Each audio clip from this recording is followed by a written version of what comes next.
But what lessons should we learn from this? Apart from the message that Allah subhanahu wa ta'ala put in this verse.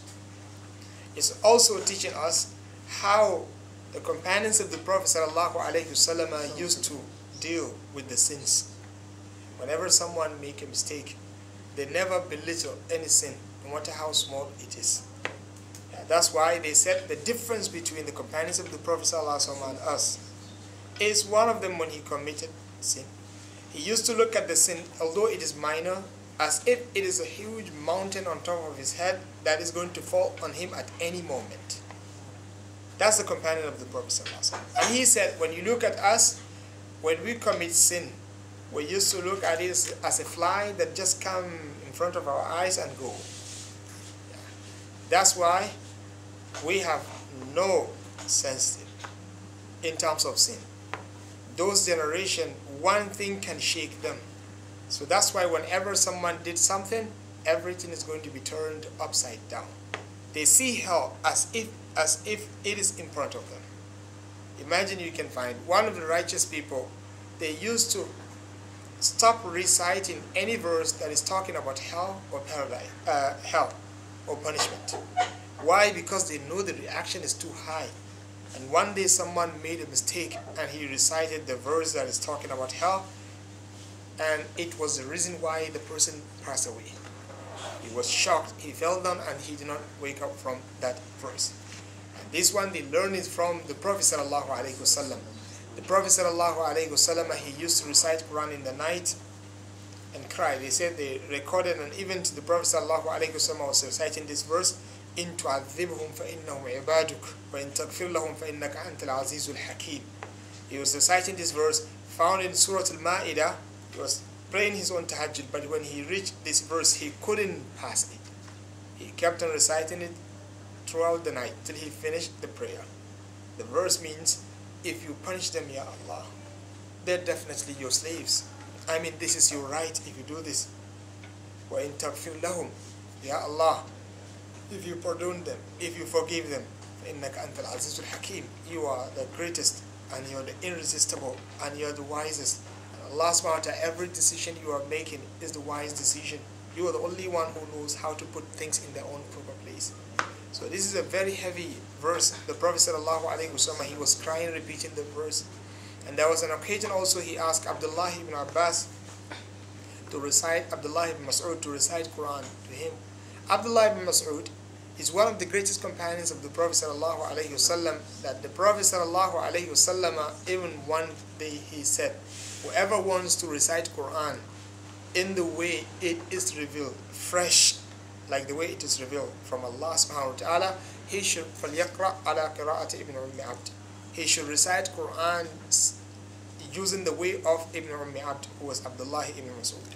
Such a person praised by the Prophet sallallahu alaihi wasallam like this. So that's why one day the Prophet sallallahu alaihi wasallam said to him, recite to me the book of Allah. He said, how can I do this? The Quran was revealed to you. I should ask you to recite so that we can benefit. He said, no, I like to listen to Quran coming from others. So Abdullah ibn Mas'ud, he started reading Surah An-Nisa. So when he reached فَكَيْفَ إِذَا جِئْنَا مِنْ كُلِّ أُمَّةٍ بِشَهِيدٍ وَجِئْنَا بِكَ عَلَى هَؤُلَاءِ شَهِيدًا. When he reached the Prophet sallallahu alaihi wasallam, when he reached this place, the Prophet sallallahu alaihi wasallam started weeping, crying. The verse is saying, what do you think, what will be the situation, Ya Muhammad, in the last day when we bring every nation and we will bring along with them someone who is going to witness their own affairs. وَجِئْنَا بِكَ عَلَى هَؤُلَاءِ شَهِيدًا, and we are going to bring you on that day to be the witness for these people, meaning his own ummah. So the Prophet sallallahu alaihi wasallam, he cried a lot, and Abdullah ibn Mas'ud said, I did not realize when I looked at the Prophet sallallahu alaihi wasallam, I found him asking me to stop. It's enough. He was saying, Hasbuk, enough, enough, enough, and I saw him crying. So this is the Prophet sallallahu alaihi wasallam. The same thing you can see if you check the history and the biography of the companions of the Prophet sallallahu alaihi wasallam. They used to feel the revelation. They used to have this sense. Whenever someone recites something, they used to reflect.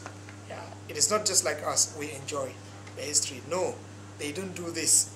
They know that Quran is revealed to them for a purpose, for wisdom, and there is something Allah subhanahu wa ta'ala wants them to learn from it. That's why whenever he talks about the history, the most enjoyable part of the Quran is the story, because people naturally by nature they like stories. So Allah subhanahu wa ta'ala, whenever he finished the story in Surah Al-Shu'ara, he used to conclude any story that he wrote about any prophet with this verse: Inna fi dhalika la-aya wa ma kana aktharuhum mu'minin wa inna rabbaka huwal azizur rahim. He finished Nuh, the same thing. Hud, the same thing. Shu'aib, the same thing. Inna fi dhalika la-aya. Definitely in what it is said about the history and the biography of this person with his own people, that is a very great lesson. But unfortunately, most of the people, they are heedless. So that's the real purpose of bringing stories in the Quran, so that people, they will reflect. Yeah. If you look at this Ummah of Muhammad sallallahu alaihi wasallam, actually we are lucky. We are blessed by Allah subhanahu wa ta'ala to be the last. Because it is just like this. You come to this room, let's say someone come to this room, when he went out of the room, he went out without finger. Another person came without finger. Another person came without finger. When you come and you're watching them one by one, what does that mean if you go there? You will come out with what? With no finger. Yeah. Because those people, the reason why they went in, because they are trying to see, are they going to succeed or they will fail. You, the last, you should be wiser than them, because they don't have anyone who passed them to learn from him. But we have all of the stories. Every single person that you need to look in, throughout his life and learn something. In the nation that passed, there used to be someone who is of the same nature. If you're arrogant, Allah subhanahu wa ta'ala, He established in the history someone whose arrogance take him to believe, or at least to claim that he is Allah. Whatever arrogance is. Some others, they just say they are Allah. Others, they are beyond this, like Fir'aun. This is simple. Namrud said he is Allah. Fir'aun said beyond this. Because to say you are Allah is easier than saying you are greater than the Allah, the real Allah. That's what Fir'aun said. Ana rabbukumul a'la. Allah subhanahu wa ta'ala said, فَأَخَذَهُ اللَّهُ نَكَالَ الْآخِرَةِ وَالْأُولَى. This is very heavy word. First, twice he said.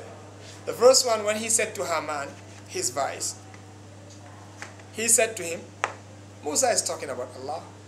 Haman, just make something for us, some ladder or stairs. Let us go and see up there. Who is this Allah that he's talking about? He talked to his people, he is also is Allah. But the next one, to make it more stronger, he said, Ana rabbukumul a'la. I am your Lord, the greatest. So that means, well, Iyaz Billah, he's putting Allah subhanahu wa ta'ala down. This is heavy to him. That's why Allah subhanahu wa ta'ala, after this word, he said, فَأَخَذَهُ اللَّهُ نَكَالَ الْآخِرَةِ وَالْأُولَى. And to show that this, the real Aziz is Allah. Allah does not need to send angel to fight Fir'aun at all. He thought he's smart. And this is Allah. When you think you're smart and you do something against the laws of Allah subhanahu wa ta'ala, He will take you from your smartness to destruction.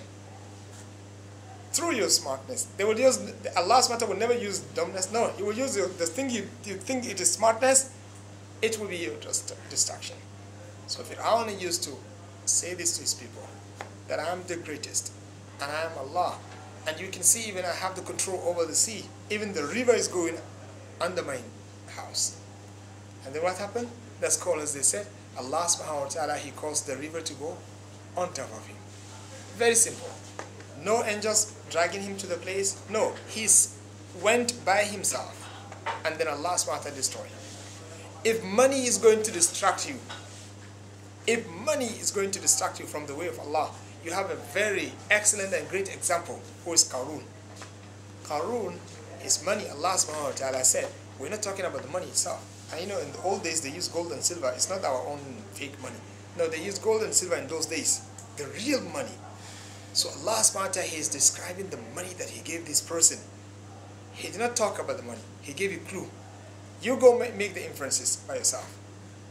He said, the mafatih, the keys of the stores of Qarun, you need large group of people to carry them.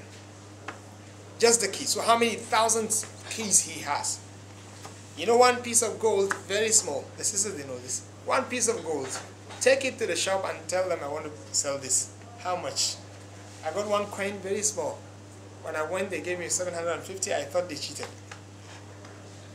And it's true. I asked the one who bought it. He says around 1,000. Don't sell it less than 1,000 ringgit. I said, okay, it's already passed.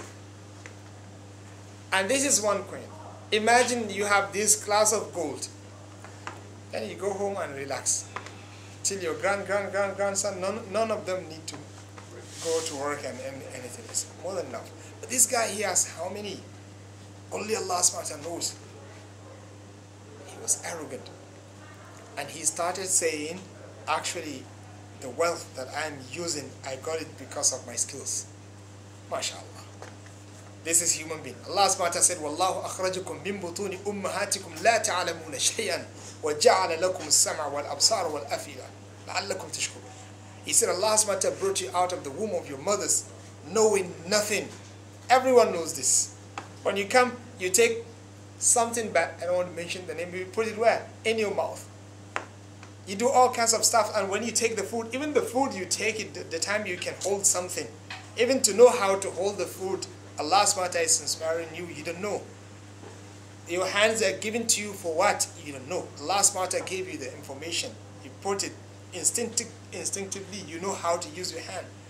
And then you know how to take the milk from your mother. And then you know how to eat. Allah subhanahu wa ta'ala is teaching you step by step. And then one day this person is going to be growing older, and he will be among the people who are going to say to Allah subhanahu wa ta'ala, no one can force us to do this.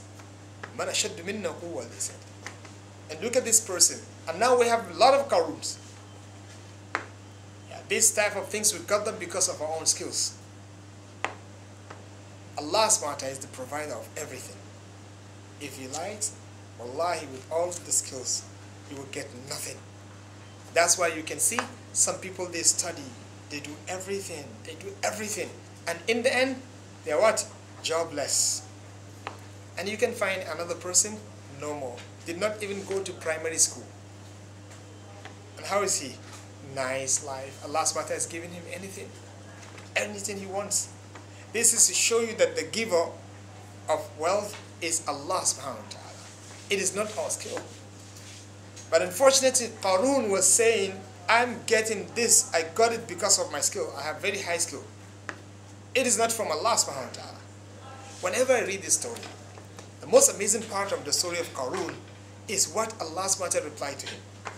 I mean, who can imagine how much Qarun has? No one. But look at how Allah subhanahu wa ta'ala was addressing him. He said, أَوَلَمْ يَعْلَمْ أَنَّ اللَّهَ قَدْ أَهْلَكَ مِنْ قَبْلِهِ مِنَ الْقُرُونِ مَنْ هُوَ أَشَدُّ مِنْهُ قُوَّةً وَأَكْثَرُ جَمَاعًا. Didn't he know that Allah subhanahu wa ta'ala destroyed before him someone who is stronger than him in terms of party and people, and someone who is richer than him? I think, what is this? Qarun, we cannot even imagine how was he. And Allah subhanahu wa ta'ala is saying here, before Qarun, there used to be richer than Qarun. And those people, they deny Allah subhanahu wa ta'ala. What happened to them? Allah subhanahu wa ta'ala destroyed them and their wealth. So he was reminding Qarun, don't forget those people. You can be like them. It is up to you to be wise and know what happened to those generations and fix yourself. So that's why I said, whatever thing you brought in this life, inshallah, you study the Quran, you will find someone who is of the same nature. Then what are you supposed to do? Read the history. One of the scholars was right when he said, وَمَنْ وَعَ التَّارِيخَ فِي صَدْرِهِ أَضَافَ أَعْمَارًا إِلَىٰ عُمْرِهِ. Whoever takes the tariq, history, and understand it properly and put it in his chest and heart, definitely he's going to add in his life another extra and additional years. This is not physical, but it's true.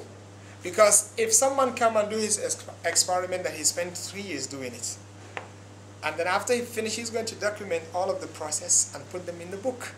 When I come, do I need to go and ignore the book and make the experiment again? Spend 3 years? No. I just take the book. In a few hours, I go how to do it and then fix it and go. Finish.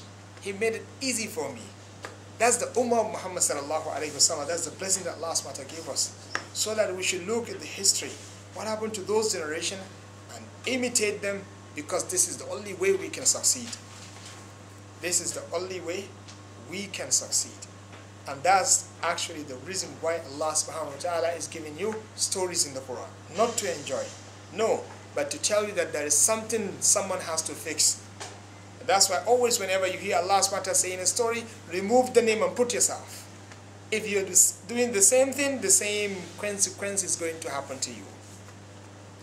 So what I'm trying to say, we should make sure that we imitate the companions of the Prophet ﷺ in the way they reflect towards the book of Allah subhanahu wa ta'ala. Don't just make the book of Allah subhanahu wa ta'ala just like this. No, reflect. Whenever someone recited, cry. If you can't cry, train yourself to cry. That's it. The Prophet ﷺ in some narration, he said, force yourself to cry. Because this is the reality and this is the fact, and that's why he cries also himself. So this companion, this is what happened to him. So this is the first lesson we should learn from here. The way the companions of the Prophet, some of the righteous people, they are dealing with the sins. They never took any of the sins mentioned by the Prophet ﷺ easy. They never belittle anything.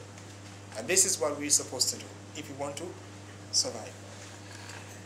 So Allah subhanahu wa ta'ala said, لا ترفعوا أصواتكم فوق صوت النبي ولا تجهروا له بالقول كجهر بعضكم لبعض أن تحبط أعمالكم وأنتم لا تشعرون. Don't you ever raise your voice over the voice of the Prophet sallallahu alaihi wasallam. The scholars, they said this is not only during the life of the Prophet sallallahu alaihi wasallam. It is also applicable even nowadays when you go to the grave of the Prophet sallallahu alaihi wasallam. You can't raise your voice at all. You have to lower it. By Allah, if you go to the masjid of the Prophet sallallahu alaihi wasallam, you will see. We don't claim like some other people they claim. Went to the masjid of the Prophet.